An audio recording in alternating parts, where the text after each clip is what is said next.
Hello students, exercise 6.4 question number 6। सिद्ध करना है कि दो समरूप त्रिभुजों के क्षेत्रफल का अनुपात इनकी संगत माध्यिकाओं के अनुपात का वर्ग होता है।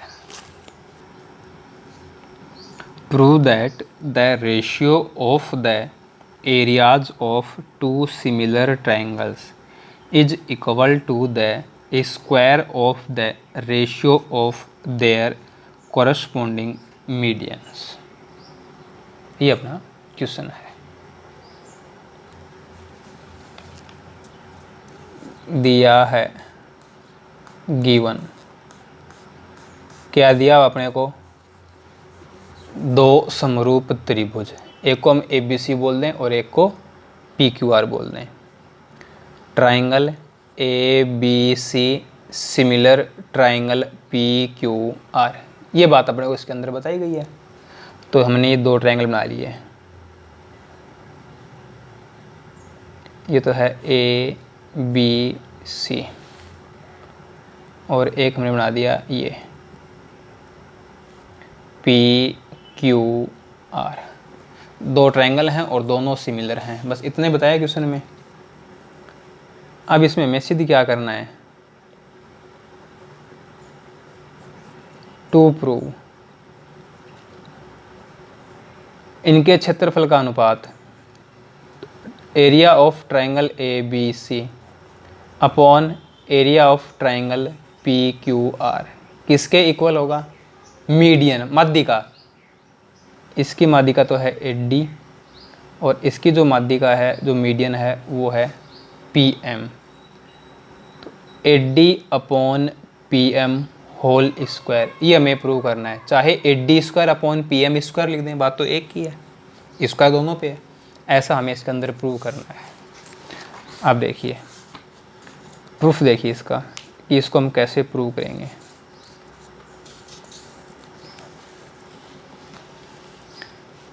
अब देखो हमें दिया क्या इसने, we have given triangle ABC similar triangle PQR। अब ये दोनों सिमिलर हैं तो हम क्या कह सकते हैं? कॉरस्पॉन्डिंग एंगल इक्वल है, संगत कोण बराबर हैं। Angle A equal angle P, angle B equal angle Q, angle C equal angle R। से इक्वल 1, से इक्वेशन 1, इसको हमने समीकरण 1 नाम दे दिया। और क्या कह सकते हैं? AB upon PQ equal BC upon QR equal AC upon PR। इसको हमने इक्वेशन 2 कह दिया, ये हमें दिया हुआ है। ठीक है। अब हमें बताया गया है कि दो सिमिलर ट्रायंगल हैं और बात कर रहा हूं उनके एरिया की, क्षेत्रफल की। तो अपने जो थ्योरम पढ़ी है वो लगा दो इस पे। Area of triangle ABC upon area of triangle PQR किसके इक्वल होगा? Square of ratio of corresponding side, संगत भुजाओं के अनुपात का वर्ग होगा। AB अपॉन PQ स्क्वायर, चाहे लिख दो BC अपॉन QR स्क्वायर, चाहे लिख दो AC अपॉन PR स्क्वायर। इसको हम इक्वेशन 3 कह सकते हैं। ठीक है। तो ये रिजल्ट हम बता सकते हैं यहाँ से, लेकिन हमें तो ये रिजल्ट प्रूव करना है। इसका मतलब इनमें से किसी एक के इक्वल हमें AD अपॉन PM लेके आना पड़ेगा। AB अपॉन PQ इक्वल है AD अपॉन PM, या BC अपॉन QR, या फिर AC अपॉन PR। इन तीनों में से कोई सा भी एक रेशियो इसके इक्वल प्रूव करना पड़ेगा अपने को। ठीक है। अब देखो AB PQ साइड ये हैं और AD PM साइड हैं वो ये हैं। ठीक है। तो ये और ये ट्रायंगल, यदि इन दोनों ट्रायंगल्स को हम सिमिलर प्रूव कर दें तो अपना कम बन जाएगा। अब हमें क्या करना है? इन दोनों को सिमिलर प्रूव करना है। तो in triangle A B D and triangle P Q M, त्रिभुज ए बी डी तथा त्रिभुज पी क्यू एम में। ठीक है, अब इन दोनों ट्रायंगल्स के अंदर देखो कि क्या क्या इक्वल है। अब देखो इसमें क्या है अपने पास कि एंगल बी है वो इक्वल है एंगल क्यू के। इक्वेशन 1 में हमने ये बात लिखी है ना, फ्रॉम इक्वेशन 1 समीकरण 1 से। एक देखो अपने पास क्या है, A B upon P Q equal B C upon Q R. देखो बी सी साइड तो ये है और क्यू आर साइड ये है, तो ये इक्वल है B C upon Q R के। तो यदि हम इसको ऐसा लिख दें तो कोई दिक्कत थोड़ी है। ऐसा क्यों लिखा, क्योंकि यदि ए डी माध्य का है, मीडियन है, तो डी बी सी का मध्य बिंदु होगा, मिड पॉइंट होगा।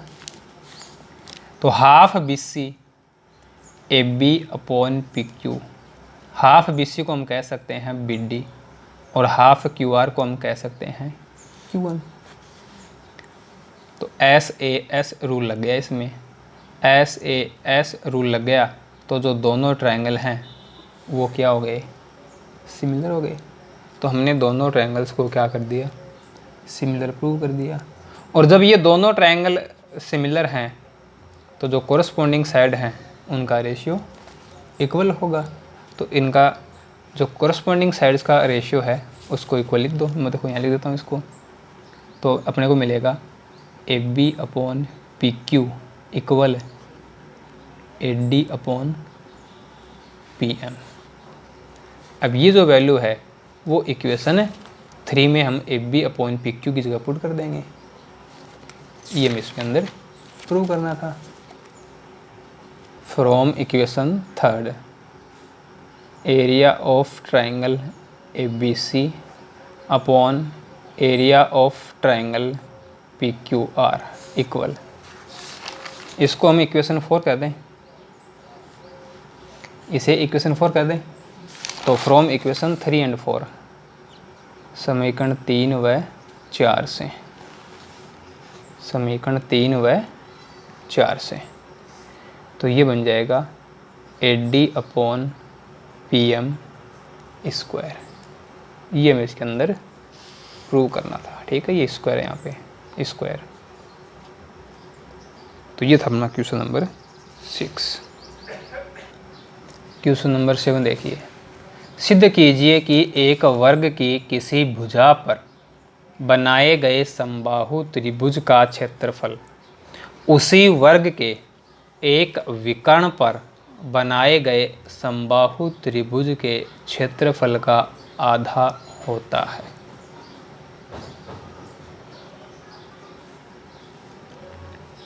Prove that the area of an equilateral triangle described on one side of a square is equal to half the area of the equilateral triangle described on one of its diagonal। ये अपना है question number 7। अब देखो एक square है, तो ये हमने A B C D square बना दिया, वर्ग बना दिया। ठीक है, अब इसकी एक साइड पर, एक भुजा पर हमें एक समबाहु त्रिभुज बनाना है। यहाँ हमने ये एक समबाहु त्रिभुज इक्विलेटरल ट्रायंगल बी सी ई बना दिया, बी सी ई। ठीक है, और एक इसका जो डायगोनल है उस पर है, तो हमने क्या किया, ए को सी से ज्वाइन करवा दिया। अब इस ए सी पर हमने क्या कर दिया, ये एक इक्विलेटरल ट्रायंगल बना दिया, इसे हम एफ बोल देते हैं। ठीक है, A B C D is a square and triangle A C F and triangle B C E are equilateral triangle. त्रिभुज ए सी एफ, त्रिभुज बी सी ई समबाहु त्रिभुज है। ये दो बातें हमें इसके अंदर बताई गई हैं। सिद्ध करना है।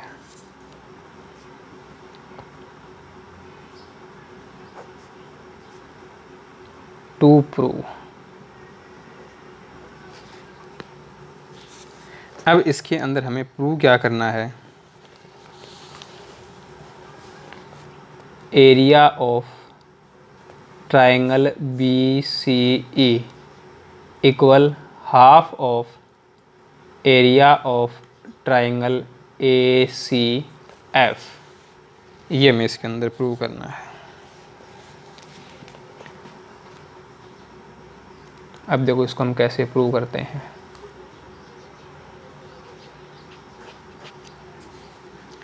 अब हमें क्या करना है, इन दोनों का एरिया चाहिए, इसको हम इधर भी लेके आ सकते हैं ना, तो इन दोनों के एरिया का रेशियो नहीं हो गया क्या, ये दोनों के क्षेत्रफल का अनुपात हो गया ना, ठीक है। तो हमें इन दोनों ट्रायंगल्स का एरिया फाइंड करना है, दोनों त्रिभुजों का क्षेत्रफल ज्ञात करना है, ठीक है।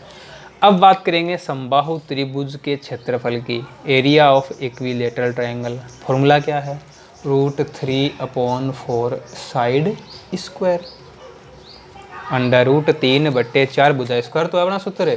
तो हमें भुजा चाहिए, साइड चाहिए, दे रखी है क्या, नहीं दे रखी ना। अब देखो ABCD स्क्वायर है तो चारों साइड क्या होंगी, बराबर होंगे ना। अब देखो ये स्क्वायर है, वर्ग है, तो इसकी चारों भुजाएं बराबर हैं, ठीक है। तो ये है, इसके तो हम ये साइड यूज कर लेंगे। अब इस ट्रायंगल की बात करें तो ये जो साइड है, इस साइड और इस साइड में हम एक रिलेशन बता सकते हैं। कैसे, क्योंकि ये जो एंगल है वो 90 डिग्री का है, 90 डिग्री का ना, ये कोण है क्योंकि वर्ग का कोण है, और ये क्या बन जाएगा, एक समकोण त्रिभुज बन जाएगा। तो पाइथागोरस थ्योरम लगा देंगे तो इन दोनों में हमें एक रिलेशन मिल जाएगा। In right angle triangle ABC क्या होगा, AB square plus BC square equal AC square.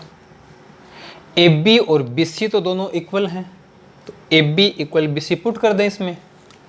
हमें BC तो चाहिए ना, BC तो हमें चाहिएगी, तो AB की जगह BC पुट करना है। तो ये बनेगा BC square plus BC square equal AC square, 2BC square equal AC square से इक्वेशन 1, ठीक है। अब now area of triangle BCE upon area of triangle ACF क्या होगा, √3/4 साइड स्क्वायर। तो BCE की तो हम BC काम में लेंगे, और ACF है, इसकी AC साइड है वो काम में लेंगे। क्यों, क्योंकि इन दोनों में अपने पास रिलेशन है, इनकी वैल्यू तो नहीं है अपने पास, इनका मान तो नहीं है, लेकिन इन दोनों में एक संबंध आया है, इसलिए हम ये साइड काम में लेंगे। √3/4 तो कैंसिल हो जाएगा, तो यह आ जाएगा BC square upon AC square. Area of triangle BCE upon area of triangle ACF equal BC square upon AC square. AC square की वैल्यू है 2BC स्क्वायर फ्रॉम इक्वेशन 1, समीकरण 1 से। BC स्क्वायर से BC स्क्वायर कैंसिल हो गया ना, cross multiply कर दो। Area of triangle BCE equal हो जाएगा 1/2 एरिया ऑफ ट्राइंगल ACF। ये हमें इसमें प्रूव करना था, ये सिद्ध हो गया। अब देखिए क्वेश्चन नंबर 8, इन दो ट्रायंगल की बात कर रहा है, दोनों ट्रायंगल हैं वो क्या हैं, इक्विलेटरल हैं, समबाहु हैं। D है वो BC का मिड पॉइंट है, तो हमें इन दोनों के एरियाज का रेशियो बताना है, ratio of area of triangle ABC and area of triangle BD। अब देखिए ABC ये हमने एक ट्रायंगल बना दिया, DBC का मिड पॉइंट है तो यहाँ ले लिया। अब ये बात कर रहा है ट्रायंगल BDE की, तो E पॉइंट है वो या तो ABP होगा या फिर इधर होगा, कहीं भी बना सकते हैं, ऐसी फिगर भी बना सकते हैं इसके अंदर। ABC ये पॉइंट D हो गया, E इधर ऐसे ED, ऐसी फिगर भी बना सकती है इसके अंदर, कोई दिक्कत नहीं है, चाहे ऐसे बना दो और चाहे ऐसे बना दो, ठीक है। अब हमें बताया है कि दोनों ट्रायंगल हैं वो समबाहु हैं, इक्विलेटरल हैं। जब दोनों इक्विलेटरल हैं तो क्या हो गया, दोनों सिमिलर हो गए ना, प्रत्येक कोण 60 डिग्री का हो गया। तो ट्रायंगल ABC सिमिलर है ट्रायंगल BDE के, दोनों ट्रायंगल सिमिलर हैं, दोनों ट्रायंगल समरूप हैं। क्यों? दोनों इक्विलेटरल हैं, समबाहु हैं। अब ये वैल्यू हमें बतानी है, तो ABC इसकी साइड ले लेंगे BC और BDE की ले लेंगे BD। दो समरूप त्रिभुज के क्षेत्रफल का अनुपात संगत भुजाओं के अनुपात के वर्ग के बराबर होता है, ठीक है। BC और BD को क्यों लिया? क्योंकि हमें पता है कि D है वो BC का मध्य बिंदु है, तो ये BC को हम 2BD लिख सकते हैं अपॉन BD स्क्वायर। तो BD से BD कैंसिल हो जाएगा, 2/1 स्क्वायर बचेगा, तो यह जाएगा 4:1। ये था अपना क्वेश्चन नंबर 8। क्वेश्चन नंबर 9 देखिए, दो समरूप त्रिभुजों की भुजाओं का अनुपात दिया हुआ है, ठीक है। क्या है? Ratio of sides of two similar triangle 4:9। तो हमें इनके क्षेत्रफल का अनुपात बताना है। We have to find ratio of their area. तो जो अपनी थ्योरम है उसका स्टेटमेंट यूज करना है बस, करने लायक कुछ नहीं इसके अंदर। क्षेत्रफल का अनुपात बराबर होता है भुजाओं के अनुपात के वर्ग के, तो इनका स्क्वायर बन जाएगा, तो 16:81 अपना ऑप्शन डी क्या हो जाएगा, राइट हो जाएगा। यदि हमें क्षेत्रफल का अनुपात दे देता और भुजाओं का अनुपात पूछ लेता तो हम वर्गमूल लेते, ठीक है ना। तो ये थी अपनी एक्सरसाइज 6.4।